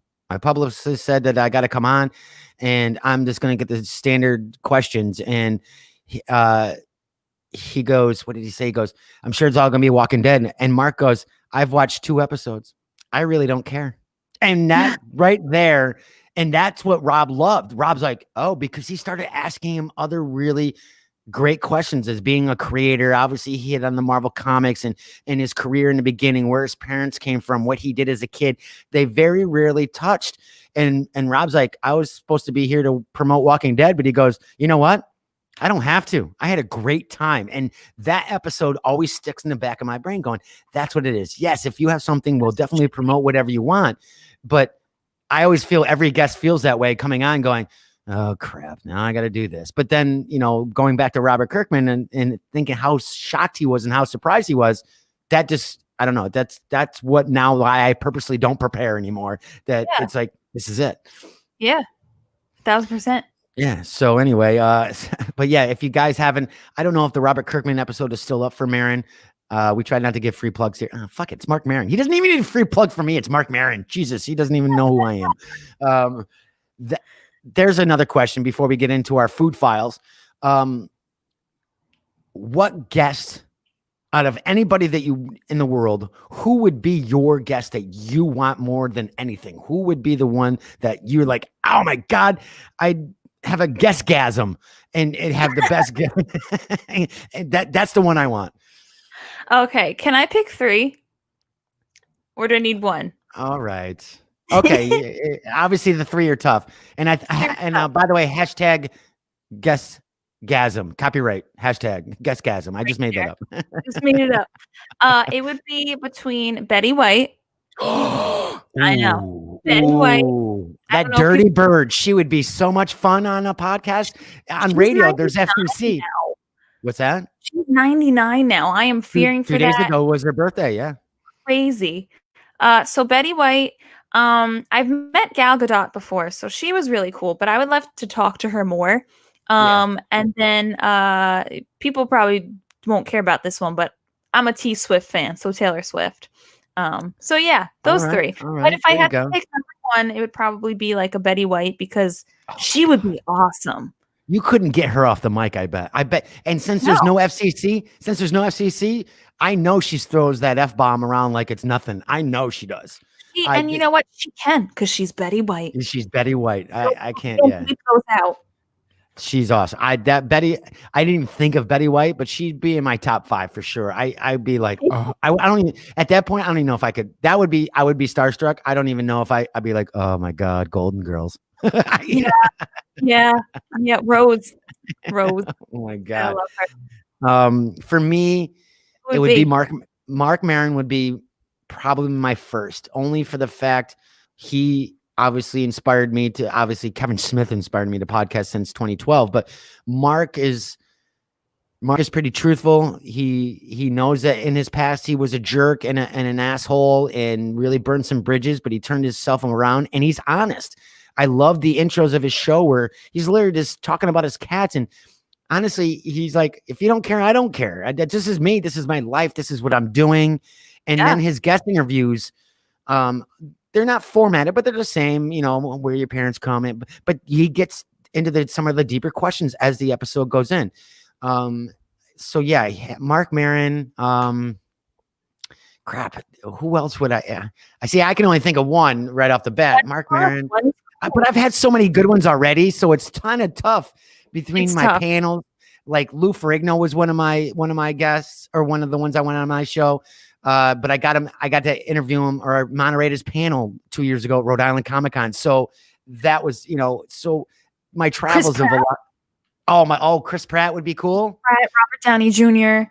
I think I would take Chris Pratt for the comedic value, but I think I'd go over him and take Robert Downey because I respect him so much. He's got to be the biggest comeback ever in Hollywood history, between how many times in rehab, how many times he should have been dead, how he literally was on Skid Row in a way. And all of a sudden, Jon Favreau, who fought for him and fought for him and fought for him. And if you read the articles in the past, Jon Favreau had a hard time convincing the studios to get him going. That guy's just a loser. You're not doing it. He fought for him. And all of a sudden, he is now the one. Him and Favreau are the ones that made the Marvel Universe. You can't have the Marvel Universe without Robert Downey Jr. and obviously Iron Man. I think he would be he's funny, but I think it would be a very intellectual and very heartfelt and deep conversation with him. I've listened to some of his interviews, even with Howard Stern, the king of I don't know, the king of spunk, I guess, or whatever. He doesn't care. He actually couldn't be comedic with Robert Downey. It was a really deep and really insightful interview. So I think, Robert Downey, Mark Maron, and Chris Pratt. Chris Pratt. I think I don't know if Chris Pratt would be in the top 3. Don't get me wrong. If Chris Pratt's publicist called me and said, we're going to have Chris come on your show next week, I wouldn't say no. I'm like, nah, I got my local baker down the street coming on. I don't think I can fit you in there, but yeah. And anyway, all right. This is another new segment that we just started a couple last week. It's not every week we do this, but I wanted to do this, and we did cut the Strange Tales a little short, but that's okay because Kim is a foodie. Now, I found out that Kim just found out about sushi, which I'm really, really disappointed and sad about, for the fact of what the hell's going on. We didn't even get into Hollywood happenings yet, and we're already going in an hour and a half. So we're going to skip Hollywood happenings, and we'll do those tomorrow on my show, on Wednesday's show. But I just found out on an episode that you just found out about sushi, and you kind of like the California roll. And all I want to say is, what the fuck? Okay, I've known about sushi. I have had sushi in the past. It's just I am not a raw sushi kind of person. I will have the cooked stuff. Okay. So can I teach you something? Yes. Sushi has nothing the name sushi has nothing to do with what's inside the sushi. Sushi is not considered for raw. Sushi is the way the rice is prepared. So the sushi itself is actually the rice. What's inside, either cooked or raw, is not the sushi. It's the way the rice is prepared. But I don't want the raw food, so it doesn't matter. Now, but I'm saying, I get you. But so, okay, see, I didn't know that about the rice. That's pretty cool to know. But like I for the longest time, just my taste buds were not about the seaweed. It wasn't even I'm not a big seafood person in general, so. When you have that, it's just not my go-to. I'll have a taco instead. I'll have pizza. I'll eat any other food. But for the longest time, I just couldn't get past the seaweed part. And now I don't know what happened. Like, I had my birthday last year, my palate went bougie, and now I drink wine a bit. Now I like sushi. Ooh, So look at you. I Oh, know. y'all sophisticated and So all. sophisticated up in here. So now I like it. I'll eat the veggie ones, but now I'll go more towards a California roll, an avocado roll. So I could hang. Now, is it the texture for you, or is it the taste? Because a lot of people who don't like sushi feel that it's the texture. No, because I don't mind rice. Like I love rice. I think What's it was the just inside? It's the fish. It's the fish. it was the fish. And I really wouldn't go for the seafood stuff. That's the thing. Like for the most part, like I didn't really know, for the longest time. Now I do for a while now, but for the longest time, I didn't know that there was anything such as just not having sushi, Right. like fish sushi. Right. Sushi. I didn't know Fish you could sushi, have yeah. vegetable ones. Yeah. So I started with the vegetable ones, and then I worked my way up. So now So I'm at the then- California. So the next time you go out, and I'm going to recommend this, and I recommend this one to a lot of people that never like sushi and they love this roll. Crunchy tuna No. roll. I would not the tempura, but it's the spicy tuna roll. Now, because a lot of people don't like salmon because of the salmony fish taste. The tuna roll is a good start, but it's got that little bit of a spice flavor where it's not just tasting the fish itself, and it's not like hot. It's just a little bit of the spicy. That and the Alaskan roll. Try the Alaskan roll. You'd like that too. Okay. I'll for you, I will try that. All right. For you. Well, I know you're a foodie, and I know you do your things. So when I found out you just had sushi for the first time, I'm screaming. Like again, I'm screaming at my phone, going, "Brim, what is going on? She needs to be eating more sushi. What the hell is going? She just found out about sushi." No, I had sushi beforehand. It's just now I'm like, okay, not bad. But yeah, no, you could yell at everyone if you want. That's fine. So as we're going into the last half hour of the show, last couple of minutes, yes, we did not get to Hollywood happenings. We didn't have to worry about Army Hammer's DMs because if you listen to a couple of days ago, we know that somebody slid in his DMs and then slid them all over the internet. We will talk more about that tomorrow. But because Kim is here, I figured I want her to be part of the new segment that we started last week or so called Food Files. I will tell you there's a sneak peek that I will give you a little teaser.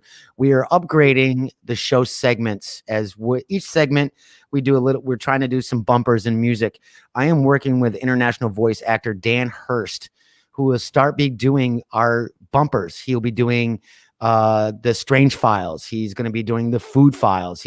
Or Strange Tales and Food Files. He's going to be do Hollywood happenings. He is going to be the voice of our network. So he's awesome. He does a lot of, he did the one that got me when I did some research. He did this international KFC chicken commercial called Chicken Town.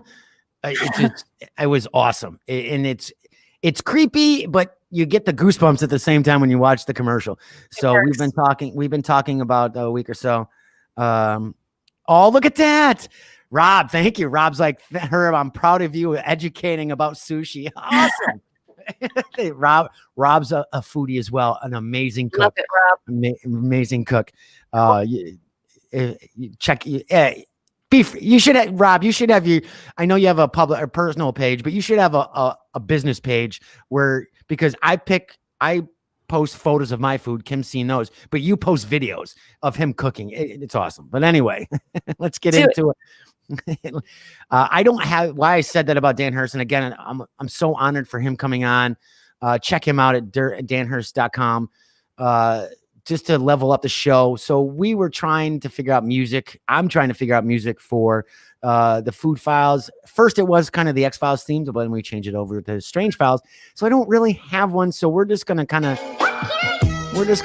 make it fun and light, even though some of it's not light.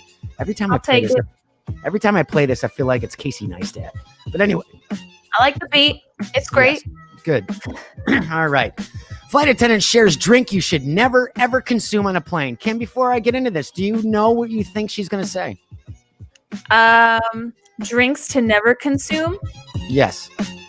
I don't know. The first thing that went to my mind was pickle juice, but I don't think you'd have pickle juice on a plane. No. So that's definitely not part of it. All right. Let's turn this down because this that was just the intro here. So, a cat came in from Utah, the U.S. Let's say the 30-year-old stewardess cat came and says in the video, rule number 1: never consume any liquid that is not in a can or bottle when you're flying. The reason being, the water tanks are never cleaned and they're disgusting. So don't drink water for one on the plane unless it comes in a bottle. Why would anyone do that? Ew. So she says, talk to a flight attendant. We really, really drink tea or coffee.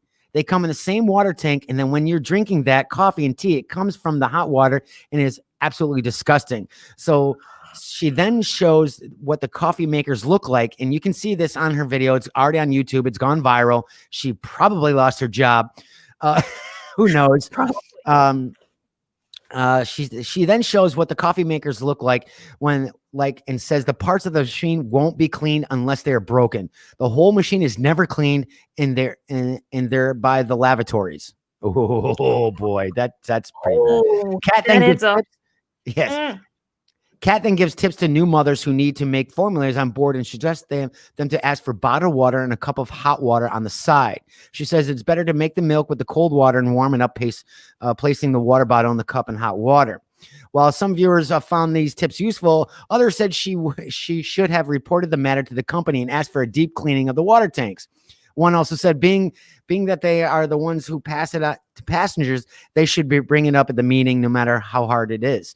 Why don't you all clean them? And another one asked. Someone claimed to work at the aviation industry said it did not apply to all airline companies, and some carried regularly monetary works to disinfect the water tanks. Of course, they're going to say that. Yeah. I've only gotten bottled water. I've never asked for a cup of water. I don't drink coffee, obviously. I don't think I've ever asked for that. I think I either go for one of those iced teas or a water that they have, just because it is closed. I mean, there's been a few times I've been in first class, so I'm like, I'm getting a Bloody Mary, but that, I'm not drinking, just give me the bottled water. But so tip, when you're flying, do not or tea. Don't do it. 80. Oh, here we go. 80% of Americans are deficient in the mineral that controls sugar cravings. Adding more to it, that your diet could also help improve sleep, digestion, and immune health. Trying to cut down on sugar can be an exercise in white knuckle willpower for most, but it's helpful to shift your focus away from what you're not eating too. Instead, what you should start incorporating into your diet, magnesium-rich foods, which is true. I take magnesium tablets every day because it definitely helps my stomach, definitely helps digestion, and it sets me in a mood. It sets me in a better mood. This is especially true if you're craving chocolate, according to Susan Vangensky, MD. I'm sure I just buried her name. Co-director of the Office of Obesity Research at the National Institute of Diabetes and Digestive and Kidney Disease. I'll say that 5 times fast. Because chocolate is high in magnesium, it's been suggested that a deficiency may play a role in these cravings, she says. This is a research area that needs more investigation, but it does present an intriguing possibility in terms of what might be the underlying cause of these cravings. She says up to 80% of the people in the U.S. may be deficient in the essential mineral, and research indicates we're simply not getting enough of that in our diet alone. Research published on the Journal of Open Heart called this situation a public health crisis, particularly because adequate magnesium doesn't just keep your hands out of the candy jar. It also plays a critical role in bone health, heart function, digestion, sleep, cellular health, and even mood and energy levels, which I found I take 2 tablets every day in the morning, right when I get up. I mean, I have a regimen of pills that I take now. I'm like, I guess I'm a vitamin snob at this point. I take like 12 a day now at this point. It's crazy, but magnesium does make a huge difference. So I know you say don't eat chocolate for sugar, but I'm like, maybe you should have some chocolate. You're a chocolate person, aren't you? Chocolate never hurt me. So right? I think I'm just going to keep eating the chocolate like I have been, and I think it's working out fine. Okay, that sounds good. They said, though, fortunately, there are plenty of healthy food choices that let you load up on the mineral. The cacao in chocolate is a rich source of magnesium, which means you can get the unsweetened powder. Many brands offer cocoa, I should say, other only options, and throw a little into your next smoothie, for example. You can also get more magnesium through nuts, seeds, beans, brown rice, dried fruits, and dark leafy greens. So there you go. Obviously, you're not a fish fan, but salmon also packs 26 milligrams of magnesium per serving. I think it's good. I eat coconut to replace sweets. There you go, Rob. All right, that makes sense. All right, there you go. I'm not a big sweet person at all. Yeah, I'm not. I've never been a candy person. I don't know. People always ask me if I'm savory or sweet. Like I just like food. I like both. Like I like my salty foods. I love my sweet foods. I just like food. So salt is sugar is not a problem for me. Salt has been a major problem for me. For being a smoker for so many years, my taste buds are pretty much shot to shit. So it's been hard for me because I love salt. Yeah. And it sucks because, going to restaurants that I know the cook or the chef, and they come out and they'll give me a dish or whatever, and then they see me put salt on it before I even taste it. That's kind of like disrespectful, but I'm like, yeah. I love this. What are you talking about? This is great. What do you mean? This is sorry. So it's been tough, but the taste buds are coming back, so that's good. But salt's probably the hardest thing. Like I said, sugar is fine. I can deal without it at all, but salt has been always hard for me. Okay, here we go. Taco Bell is secretly a haven for vegetarians. Did you know this? Did you know this, Kim? I didn't know this. Now, are you a fast food person? I'm really not. Not like I'm like, oh, never eat fast food, but I'm just if like I'm gonna get a burger, I want a burger. Okay. I want a nice burger. If I'm gonna get a taco, I'm gonna go and get a nice taco. Like I'm gonna go to a taco place, and I don't mind if I spend a little extra on it. Not gonna say that I haven't had Taco Bell and I haven't enjoyed it, or some of the fast food places. But no, it's not my go-to. So you would go to a real Mexican restaurant to get taco? Oh yeah, 1,000%. Okay. Yeah. Where's your place to go for a burger or a taco where you live? Burger. That one's up for debate, but I can tell you about taco. There's two places. There's Dirty Taco, and then there's Avo Taco. Okay. Right here in the Long Island area, if anyone's ever on Long Island, Dirty Taco and Avo Taco. I love those places. Nice. Shout outs to you guys. I don't think they're listening, but I love them. They're really good. Yeah. All right. Back to Taco Bell. I used to be a huge Taco Bell person, like 3 times a week, every week. Crazy. Oh my God. Fast food. Listen, for years, and people laugh when they're like, you should be a chef. I see your videos and your cooking and your pictures and it's awesome. I go, yeah. Do you know, for years, the one thing that I could cook, the one tool I had was a can opener, because I ate Chef Boyardee almost every day. Gosh. Domino's pizza at least once or twice a week. And if that didn't happen, it was Taco Bell, like 2 or 3 times a week, every week. And like a crunch wrap or something? What's that? A crunch wrap or something? No, I'm just a standard soft shell taco supreme with a hot sauce. And when they brought out the Doritos nacho cheese hard shell taco, I always had to have one of those. So I ate 4 tacos at a time. I think I did have a breakdown. I think I call it a breakdown.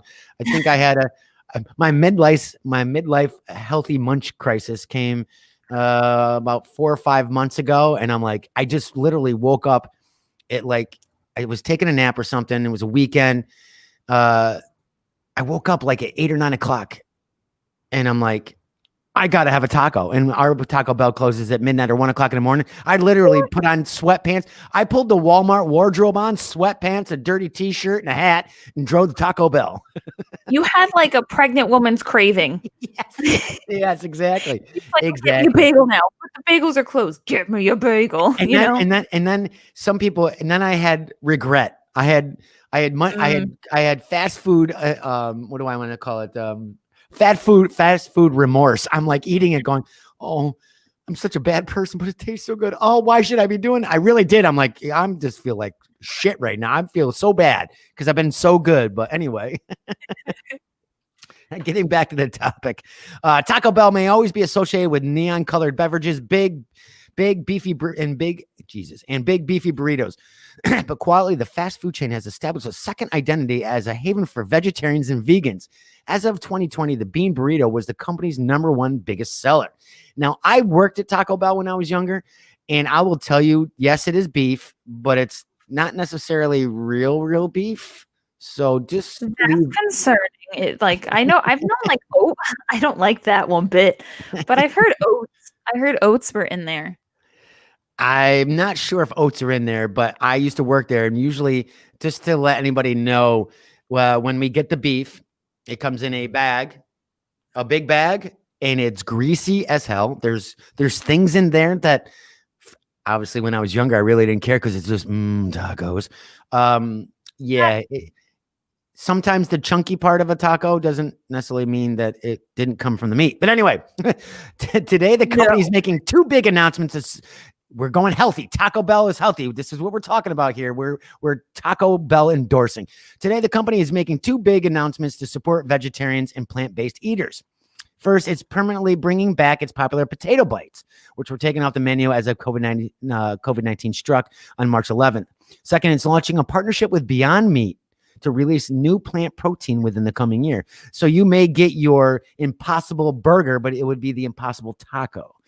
Taco Bell has a strong lineup in place for vegetarians and vegans already. This is funny, and this is really weird. I don't necessarily believe this, but this is what it was. The report says you can make 1,000 vegetarian items during Taco Bell's breakfast hours alone. With its 30 vegetarian ingredients in Taco Bell's own app, all you have to do is tap the activate veggie mode, and it sees items like the Crunch Wrap Supreme get meatless makeover. Even PETA is endorsing Taco Bell right now, and they have their own menu. So if PETA's endorsing this, in light of that, why did potatoes ever leave the menu? Ask. Well, as COVID-19 spread in March, dining rooms closed and drive-thrus became crowded. They documented this drive-thru phenomenon in August. This is the other thing. And as much as we talk about fast food and the food files and crazy things, we just talked about the chicken wars with McDonald's last week. I want to take a side note before I finish this. With COVID-19, and I'm sure you probably saw it where you are down in Long Island, Kim, I've never seen the lines for fast food restaurants so long in my entire life since COVID started. Where we live, I can drive down the road and literally the line is outside and it's taking up a roadway because they're parked and they can't fit all the cars in the line at Taco Bell or it's Wendy's or McDonald's. Yeah, I'm assuming same for you. Well, yeah, because a lot of places, they're actually shutting the doors. Like people can't physically walk in, so the only thing that they can do is go to the drive-through. Right. So that's why it looks like there's like a massive increase of just people buying fast food. I don't know if it's a monetary thing. Maybe that could be a thing too. But I know that for a fact that like a lot of places are shutting doors, and they're having even like a Starbucks. They're not allowing people in. They're only doing some of the drive-thrus. Right. So, yeah. But so we talk a lot about the weird things with fast foods and restaurants throughout the U.S. and whatnot through the food files and other segments we've done in the past. But I'm going to take a second here, in which I've done quite a bit in the beginning, especially with COVID. Fast food chain restaurants are great, everyone, but especially during this time, I should have music for this. Support your local business and restaurant owners. Really, really, really try to. Now, I don't know where you're listening from. A lot of my listeners are from New York, and some of them are actually Rob's from New York City. So he would understand this as well. Restaurants out of COVID have gotten hurt more than probably any other restaurant or any other business since COVID, bars and restaurants, because of the fact of closing down or 50% just going to go when your restaurant never had to go. So I guess there's a little public service announcement, a PSA. If you can, try to support your local restaurant, even if it's once or twice a week. Yes, I know you may still be unemployed. I've said this so many times on probably the first 25 episodes of our show, and I should get back to it because local business I'm a local business. Grindhouse Radio is a local business. Support your small business. I know money's tight, but when this lightens up, we want restaurants to be open. Now, my local watering holes and my local restaurants, they're having a hard time, but they're making it work. But that doesn't mean if we still go another 6 months, would they be able to survive another shutdown? Yes, they have to go. But please try to support them over your chain restaurants. Really do. Even if it's once a week. I try to always get something at least once or twice a week from different establishments. I mean, breakfast, I'm going to Sam's Diners or Coach's Corner, or, for lunch, I'm going to go to the Full Moon. Dinner, I'll do at least once or twice a week at the Bullpen or Talk of the Town. These are all my local establishments. Try to pick your local establishments once or twice a week and try to really give them some support. I mean, don't we want them open 100% once all this clears. So yeah. I mean, there's that. There's, a lot of people are learning to cook for themselves too. But if you're a person who can't cook or doesn't want to learn or any like that, local, man, local. I mean, even if you do cook or whatever, it is for me when I was growing up. I don't know how it is with your family. My French side of the family, Friday nights, we're going out to dinner. That was a treat for us. It was the family. We're just going to go out to dinner. It would be Abbott's, which was a Italian American restaurant way back in the day, and that was a treat for us. That was a treat for mom. Mom didn't have to cook, and we look forward to that. So, and I said for COVID, even though you're not eating out, but you want to just you can eat out, but if you're not comfortable, there's still to go. It's still family night, and it's still something that you may not cook, and it's something special. So take it for what it is, and there you go. Agreed. All right. Let's see. Now getting back to now, we're going to be talking about Taco Bell. What did I say? Oh, the potatoes were taken off because it takes too long to cook through the drive-through. So they are trying to bring this back and making obviously a vegan. Now I don't know exactly if they're going to do the mystery or the Impossible Burgers. Technically, they really don't have to. Let's be honest. I can tell you right off the bat, it's not all meat. But again, they're trying to be diverse. They're trying to be diverse. So we'll let it go at that. Now I have one more before we go. And some of the other topics will wait, but this is again Taco Bell. Now this was in my strange files or my strange tales. I keep calling it strange files, but it's strange tales. Excuse me. Now this has to do with Taco Bell as well. Now it's some people, some of our listeners, we have a listener, we call her the SF. She's the super fan. She will probably give me a lot of crap. She's in the health and whatnot, a good friend of mine. And she will probably tell me how many times I've talked about Taco Bell on the show, but they're always in the news. So anyway, this particular worker think she sold the wrong taco while she was at Taco Bell drive-through. With her sex work on pause during the pandemic, Lona Wells was earning money for her family at Taco Bell, but she was fired when a customer complained about she was selling the wrong taco. Lana Wells was in the bathroom doing her hair and makeup, which is kind of weird. I don't know why you would do your hair and makeup in the bathroom at Taco Bell, but hey, that's all right. When she received a call that she won't soon forget. The call was, she repeated, "Hey, I just wanted to let you know that your job is done here. I'm very sorry to have to let you go." And the voice on the other line said, and pretty much hung up on her. That was it. That's all she got. When asked what she'd done wrong after a second phone call, the person claimed that a customer had lodged a formal complaint that there was a woman working the drive-thru who was doing internet porn. Do you get the taco joke now? I know. I'll file it later. I know. I shouldn't have said it. And was a God-fearing Christian. Okay, let me repeat this for you, Kim, and for our listeners. Who's the person who said it was doing internet porn and was a God-fearing Christian. So he's a Christian, but he's watching porn. Yep. Okay, I wanted everybody to get that. So he had to state that. Yeah. So that he had to state that he was a Christian. Wow. They state later they didn't feel comfortable giving the establishment their business. It was 7:30 a.m., just 30 minutes before she was supposed to clock in. What are you doing at Taco at 7:30 in the morning? Oh, the breakfast. There you go. And Wells was in a state of shock. She had been fired from her local Taco Bell after less than a week on the job in the middle of a deadly pandemic for being a sex worker. They couldn't have given me even a heads up or waited until I got there to say something. I just started bawling. I don't know if it was because I was upset, I was ticked, or a little bit of both. She still has to return her Taco Bell uniform. Maybe she should use it in one of her next internet porn videos. That would be a kick in the ass. Wells, 33, says she was terminated less than 2 weeks after from being the Taco Bell in Newport, Arkansas, a small town, less of 8,000 people. I went in, and when I didn't even have to go in, and I would work a 9-hour shift with no lunch breaks, because in Arkansas, if you can if you can eat on a job, they don't have to give you lunch breaks. So I was working hard. The Daily Beast reviewed pay stubs confirming her employment and collaborator story with her husband, who is very supportive of her sex work, as well as another player who wished to remain anonymous due to fear of retaliation. The firing took Wells by surprise, she said, because she even disclosed her sex work to her manager, April Garcia, during the interview process, and she was still hired after that. I was very open about it, she said, and hey, this is what I do as a job right now, and I've been doing it since 2017, and this is going to cause any problems? And the manager said, no, it's not going to cause any problems. Whatever you do in your spare time is your business. During the layoff call, Wells told Garcia she'd been, honest and forthcoming about her sex work, and says Garcia apologized. When Wells requested to speak to higher ups in the decision, she alleged Garcia refused and said, this is a final decision. It's over.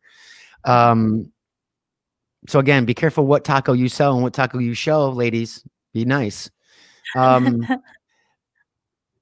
Getting back, I mean, obviously this is part of the strange tales, but she might have some lawsuit capabilities here, considering that she already stated that she was a sex worker and that her boss was like, okay. Yeah, no, there's definitely something there that she could totally sue against. I mean, like, listen, what people do on their spare time, if she's wanting to get extra money doing that or Right. working at Taco Bell, that's her prerogative. If her and the manager already spoke about it and it was fine, and then all this happened and she's fired and whatnot, there could possibly be some kind of settlement there. I don't know what kind of settlement or how much of a settlement, but there's something. So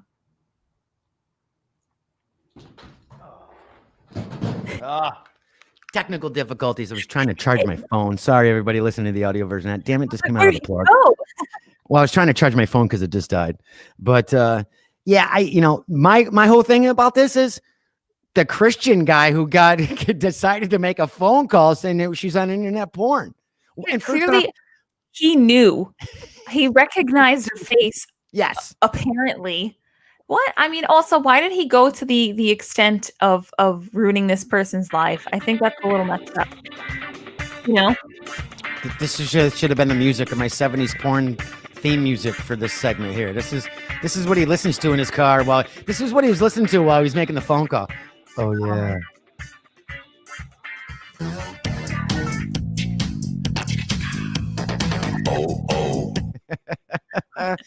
I want to know more about this guy. And first off, why would he say he was? He what important part of that fact is she's on internet and I'm Christian. Okay, you just called yourself out. Not that I don't say I don't judge anybody that watches porn and whatnot, but you made a point of saying you're Christian. That doesn't make any sense to me. Your Christian card, if that was the case too. Do I get a free taco because I'm Christian? Yes. Oh well, Rob, you did bring up a good point. Even Jesus did welcome Mary Magdalene. This is true. It's supposed to be fun, Rob, not philosophical here. Come on. No, I'm kidding. Totally kidding. But yes, this is true. Anyway, wow, we're going on to the one. We're going into the 1 hour and 47 mark here with Kim from Grindhouse Radio, also a Potter family member. She is part of the network as well. Kim, Rob. So what do you think of the new segments? It's changed since, because I think you were on like week 6 or 8. Yeah. So I think it was. So now you can tell me good or bad. Now I got honest opinion. What do you think of the segments and some of the things, especially I've been learning how to use StreamYard a little bit more, but how do you feel your experience was now? And don't say, oh, it was amazing, I loved it. Come on, dude. Well, it was amazing. I loved it. No, I really did have a fun time. I appreciate it. It was fun as always. I mean, getting to chat with you and whatnot. Oh, yeah. Topics are fun. I love the banner that you have. I'm excited for you and your sponsors that you have. I mean, you've definitely upped it a bit from the last time. And I think sometimes I don't feel like I do, like, because I do solo shows now because I don't have the assistant producer. But you're your own though. So, See, that's you know, true. And solos are tough. yeah, Uh, if you're not, go yeah, ahead. if you're not banding with someone, then it could be difficult. Yeah, it's But tough. It's tough. no, I like the layout. I think it's awesome, and Okay. I appreciate you for having me on the show. Oh, no problem. And if you guys, Kim has her own segment similar to like asking for a friend or strange tales on Grindhouse Radio, and it's Kim's questions. So I forgot exactly what the questions were this week, but I always answer them too. And I'm like, I love how Tom and Brim just go at it like tooth and nail when it comes to certain questions. Like Tom gets heated. Tom, what was it? Was it last week or the week before? Tom's like, whatever. I don't care. It doesn't make any sense. And I'm just like, holy crap, Tom. And Brim's like, I don't care either. I'm picking this anyway, just against you. And I don't give a crap. I forgot what the topic was, but it was funnier than hell. Was it on the flat earthers or was it on something superhero? Probably something superhero. Well, no, I'll have to go back. It might have been last week's episode. It might have been, with the chef you had on. It might have been that one. Superhero ones, it's funny because you know me, I've been in the Comic-Con game for years and I'm a big comic book person. So whenever there's a superhero question, I'm waiting for Zambo to be like stumble on something. And I'm like, you just tripped off your own foot. Why would you do this, Zambo? But check her questions out. Now, what caused you, before we leave, what caused you to make this segment, or what were you like, how is the process with you guys? You guys come up with segments and you approach them with Brim, or you guys work together? How does that work behind the scenes with you guys? And again, what was the inspiration for creating that segment? Because I think it's one of the funniest segments you guys have on the show. Yes. Well, I mean, that segment has been there since like day one of the show. Mm-hmm. Well, I think it was more produced now, though, wasn't it? Before, there was no music, there wasn't an intro. It was just kind of like, hey, I got a couple questions. Now it's like really formatted in the show. Yeah, now it's like a thing, in the show, and people like look forward to that, which I'm happy about, because like the amount, like I'm losing like questions here, like brain power on like questions to think of after 5 almost 6 years of doing it. Like I don't want to repeat the same ones, right. So I really have to like dig deep and find some of these questions. But no, I mean, I don't remember, to be quite honest. I just remember from the beginning, they were like, let's just, have some questions. And I was like, okay, let me think of some questions. And it was, sprinkled throughout the show. And then eventually it kind of just turned into a segment. So that's how it came to be. But I'm glad you like it, because I love that. I love that segment. And it kind of reminds me of in my segment when you were on with 60 Seconds With, where it's the same kind of thing, but mine's more rapid fire. It's like there's like 7 or 8 questions depending on how many you answer. I think inside joke, no thumbs down, but Ming I think had answered the most questions in 60 seconds.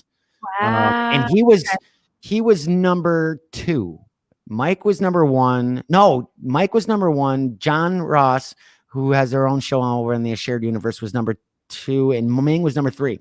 So why I like it, I think it resonates with me because you were on 60 Seconds With. Mine's just rapid fire, but it makes you think. I mean, it makes you think. I mean, actually, it makes you not think sometimes too, because it's so quick. You forget. Like if you asked a regular question, like, oh, what's your favorite food? Someone could be like, Italian. But sometimes it's like, what's your favorite food? You're like, Italian. Right. But with yours is you put 2 together. Would you rather have this and given this? So it's kind of, mine's rapid fire, but this one you actually talk about and go through. The segment's like 5-10 minutes long. Guys, you definitely should definitely check it out. Thank you. My one of my questions that I just was coming up with for 60 seconds, and this seems to be a debate kind of locally, are SpaghettiOs Italian food? No, I don't care if it's called spaghetti. It's not. No. But it has spaghetti sauce and it's got pasta. No, it's in a can. Got it? Really? I know. Tomato sauce could be in a can. That's different. But usually you cook stuff with it. Spaghetti? No, it's definitely not. Okay, SpaghettiOs with meatballs? No. That's like saying, like you said before, Chef Boyardee. Comparing raviolis to a Chef Boyardee, that is like a sin. But Yeah, no. raviolis do come in Chef Boyardee raviolis. I like them. I miss them. Oh no, I'm gonna have junk food remorse when I go home. I'm gonna go shopping. No, but that's somewhat of the new questions that we added to the 60 seconds with. I'm working on season 2. You know what you guys should do? You know what would be cool? This is my podcast tip for you guys, because I'm kind of doing the same thing. You should break your questions with Kim, or Kim's has question. What is it? It's questions with Kim. Kim's questions. Kim's questions. Yes. It works. You should edit that and make that a podcast. It's a snippet. You should make it its should. own little podcast, and just people got 10 minutes. They don't have 3 hours to listen. You should do your own little segment with a logo, and you should put that out and just edit it. So Kim's questions, boom. It's funny. I've actually thought of that. So you just push that for me, because I would love to do that. So maybe I'll do that. I think it'd be a great idea. I mean, not everybody's got, I listen to hours and hours of podcasts. I'm sure you do too, but people want a good 10, 15 minute little fun segment. Kim's questions. You guys would enjoy it. But anyway, Kim, thank you so much for joining me. I hope you had a good time. I mean, I know you said you just did, but I'm just saying. No, I really do appreciate it. Thank you for everything that you do. Obviously, you're number one with us, and it's always a pleasure chatting with you and just catching up. So thank you for having me on. I appreciate it. Thank you for saying yes. I mean, I've been messaging people left and right, but I know COVID's been a thing, and everybody's like, no, I'm busy. I'm like, I need a guest. I need somebody. And you came right back, even though you were and you're the only one that was going to drive up here and actually thought about coming up here. So all you other people that said no, you need to listen and watch Kim, because she was even thinking about driving 4 hours to come up here. Listen, the first lady of DW shall come through. Yes, definitely the first lady. Tell everybody where they can find all your shows and what you're doing. Yeah, you could find us on the grindhouseradio.com. That's where we're kind of pushing people to listen to our show. Of course, we have other places. Obviously, with you on the Earplug podcast, you could obviously listen to us on Sundays. There's also iHeart, there's Spotify, iTunes, the whole shebang. But you could follow us on all social media, all through there, all the Grindhouse Radio. You could find me at Kim Adragna on pretty much all social media. So, and also the Magic Kim Tom on social media. So follow me there. How many episodes you got so far with the Magic Kingdom? For the Magic Kim Tom, I think we have about. Ooh, good question. I don't know. We may be in like the 80s or 70s. Okay. 80s. Oh, nice. So we're up there. Yeah. Nice. Very nice. Yes, definitely check that out. I've listened to a few episodes. Love the banter with you and Tom and what you guys talk about. It's awesome. Obviously with COVID and hopefully releasing, you guys will have more to talk about with Disney, not only just movies, but traveling and go. You know what? How cool would it be if you guys do an episode right at Disneyland? That would be so cool. That was a discussion. Oh, I'm sure it was. Definitely a discussion. So maybe we'll see. We'll see.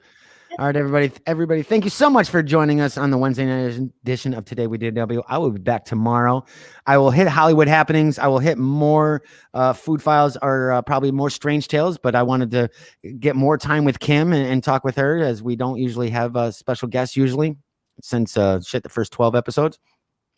And then Friday, I'll be back with Louis Perry for the Pop Culture Edition. We'll talk more about what's going on in Hollywood as far as pop culture. We got some great news about John Wick, Flash news, more Michael Keaton and Batman news, all that.